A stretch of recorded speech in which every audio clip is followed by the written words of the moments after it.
ప్రియమిత్రులు నమస్తే అండి. ఎలా ఉన్నారు? అందరూ బాగుండాలి, అందులో మనం ఉండాలని కోరుకుందండి. అది మహానగరం అయినా మారుమూల పల్లె అయినా ప్రతి కుటుంబానికి ఒక ఫ్యామిలీ డాక్టర్ ఉండాలండి. ఫ్యామిలీ డాక్టర్ ఉండడం వల్ల చాలా లాభాలు ఉన్నాయండి. వ్యాధిని తొలి దశలోని గుర్తించి రోగాన్ని వెంటనే నివారిస్తారు. అందువలన రోగం ముదరకుండా ఉంటుందండి. కుటుంబ చరిత్ర తెలియటం వలన వ్యాధికి సరైన వైద్యం చేస్తారు. మనకు దగ్గరలో ఉండడం వలన అత్యవసర పరిస్థితుల్లో ఇంటికి కూడా వచ్చి వైద్యం చేస్తారండి.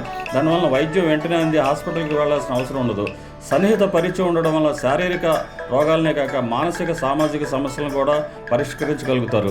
ఫ్యామిలీ డాక్టర్ ఉండడం వల్ల రెగ్యులర్ చెకప్స్ ఉంటాయండి. అందువల్ల రోగికి ఒక రకమైన భద్రత, భరోసా ఉంటుంది. అవసరమైతే ఆయన స్పెషలిస్ట్ని సంప్రదించి సరైన వైద్యం అందిస్తారండి. దాదాపు 80-90% రోగాలు ప్రాథమిక దశలో తగ్గుతాయండి. వైద్యానికి ఖర్చు కూడా తగ్గుతుంది. మీకు ఈ వీడియో నచ్చిందండి అయితే లైక్ చేసి, షేర్ చేసి, సబ్స్క్రైబ్ చేయండి నా ఛానల్కి. ఇంకో వీడియోతో మళ్ళీ మీ ముందుకు వస్తాను. అంతవరకు సెలవు. నమస్తే అండి.